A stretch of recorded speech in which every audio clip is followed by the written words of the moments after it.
Brothers and sisters, the Lord is with you. And also with you. We continue listening to God speak to us from the Gospel in the tradition of Luke. Glory to you, O Lord. Tax collectors and sinners were all drawing near to listen to Jesus. But the Pharisees and the scribes began to complain, saying, "This man welcomes sinners and eats with them." So to them Jesus addressed this parable. A man had 2 sons, and the younger said to his father, "Father, give me the share of your estate that should come to me." So the father divided the property between them. After a few days, the younger son collected all of his belongings and set off for a distant country where he squandered his inheritance on a life of dissipation. When he had freely spent everything, a severe famine struck the country, and he found himself in dire need. So he hired himself out to one of the local citizens, who sent him to the farm to work with the swine. And he longed to eat the fill of the pods of which the swine fed, but nobody gave him any. Coming to his senses, he thought, "How many of my father's hired workers have more than enough to eat? But here I am, dying from hunger. I will get up and go to my father, and I shall say to him, 'Father, I have sinned against heaven and against you. I no longer deserve to be called your son. Treat me as you would one of your hired workers.' So he got up and went back to his father. And while he was a far way off, his father caught sight of him and was filled with compassion. He ran to his son, embraced him, and kissed him. And his son said to him, 'Father, I have sinned against heaven and against you. I am no longer worthy to be called your son.' But the father ordered the servants, 'Quickly, bring the finest robe and put it on him. Put a ring on his finger and shoes on his feet. Take the fatted calf and slaughter it.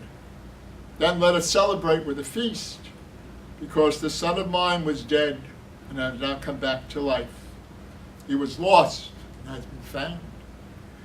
Then the celebration began. Now the older son, who had been out working in the field, was on his way back home. As he neared the house, and he heard the sound of music and dancing. He called one of the servants and asked, 'What's going on?' The servant told him, 'Your brother has returned, and your father has slaughtered the fatted calf because he has brought him back safe and sound.' He became angry and refused to go into the house. And then his father came out and pleaded with him.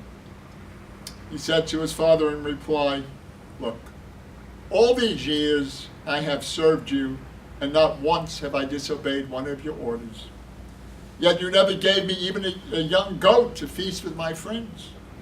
But when your son returns, who swallowed up your property with prostitutes, for him you slaughtered the fatted calf.'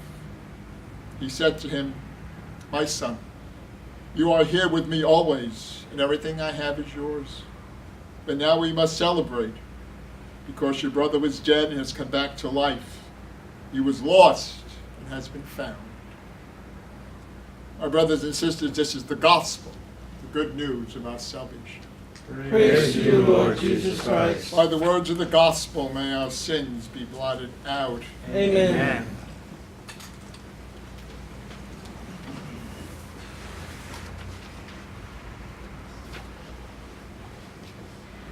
Before we begin, I have to reply to someone who said something to me. It's not pink, it's rose. Someone said, "I have a silicate, can I chew on your hat, on your vest?" You gotta love it. And we do. So here we are, the 4th Sunday of Lent, and twice a year we use the rose-colored vestments. The 4th Sunday of Lent and the 3rd Sunday of Advent. Now, one time before the changes in the liturgy and the life of the church, when Lent was a much more severe time, the color indicated that the fast the time of penitence was coming to an end. 3 weeks from today is Easter Sunday. Okay? And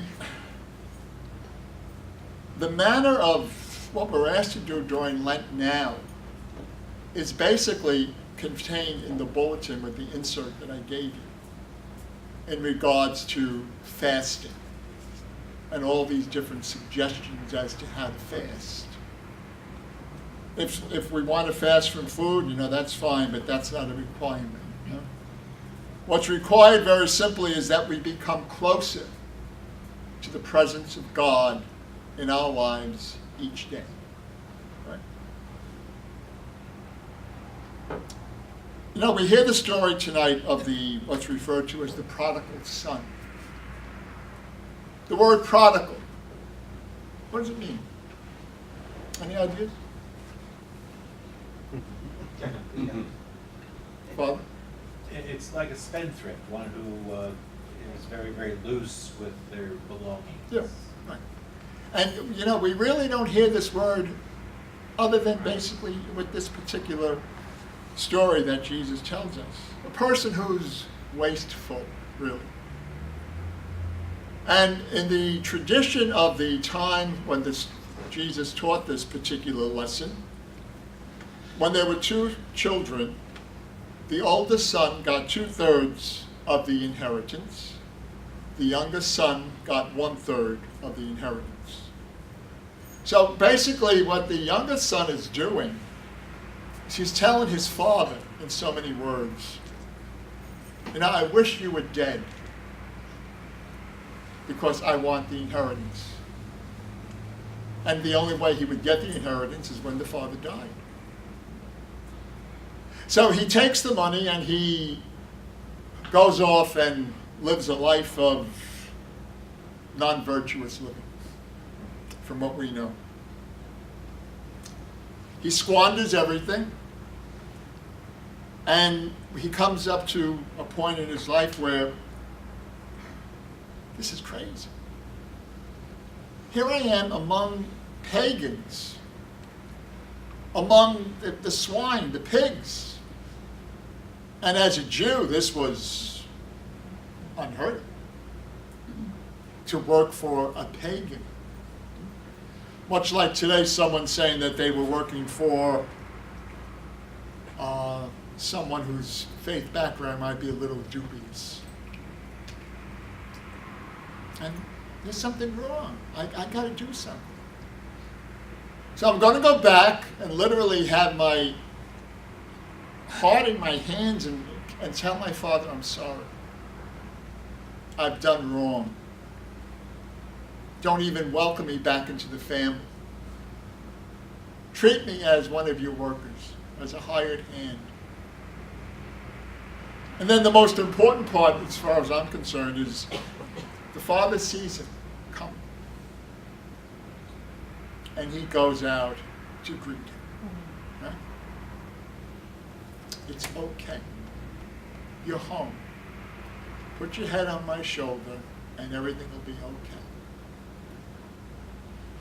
And then the father says something that is tremendous. Bring him shoes. In other words, the shoes mean that you're back in the family. You don't have to be barefoot the way the slaves were. And every time I read this, I remember a Peanuts cartoon. It's a couple of sections, and they're reading about the prodigal son. And Linus turns around and says, "What did the fatted calf do?" But the animal, the fatted calf, was bred specifically for special occasions. And the father, this is a special time. And then the other son comes in, and we know the story. How would we feel? How would we look at the whole thing if we were the other son? Would we do the same thing? Would we be upset? Would we feel that I haven't been treated properly. Even though he had his inheritance. He had 2/3 of whatever was the father's because he said he divided it among his sons. And as we listen to the Gospel of Luke, which is basically the one for year C, which we're in, there's A, B, and C. Luke's Gospel is very, very different because it deals mainly with the outcasts. It deals mainly with the people that nobody wanted to know about. And yet we have some wonderful tales in the Gospel of Luke. The finding of Jesus in the temple, the only place we see this. Zacchaeus in the tree, which we'll talk about probably in August. And the only place in the Gospel, in the 4 Gospels, where anybody calls Jesus by his first name. Any ideas? Don't say a word, Chris. On the cross, when Jesus is between the 2 thieves, the good thief says, Jesus, remember me when you come into your kingdom. The only one who uses the name Jesus, an outcast. That gives us hope. That gives us courage. Because no matter how we feel, no matter what we do, the loving arms of God are there to welcome us and say, come, put your head on my shoulder. Everything will be okay. Pray for me as I pray for you.